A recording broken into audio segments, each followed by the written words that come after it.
For everybody in mainland China, I would say you have to be very careful and you have to keep safe. Remember, the liberation of the Chinese people, we need a healthy, robust Chinese people when the CCP collapses. And the CCP are devils. You know, we know what they're going to do to people that want their freedom. So I think, number one, you have many, many brave Chinese on the outside and many, many people throughout the world who love the Chinese people or are prepared to assist.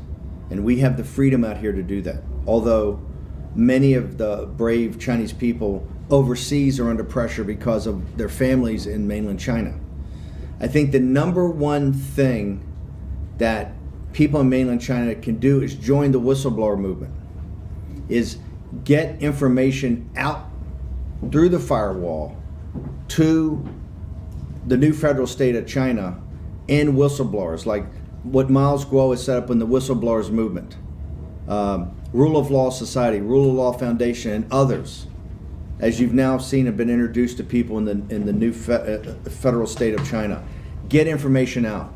The more the whistleblower movement is successful, the governments of the world are not going to be able to sit there and count the CCP as a legitimate government. So number one is join the whistleblower movement, but do it below surface so that you can't be attacked, you can't be put in prison, you can't be beat up, you can't be tortured, and your property can't be taken. So number one, your safety, but join the whistleblower movement. Number two is to do everything you possibly can to break the firewall and get as much information as possible coming from outside, from organizations like G News and GTV and other organizations, and particularly learn as much as you can about the new federal state of China.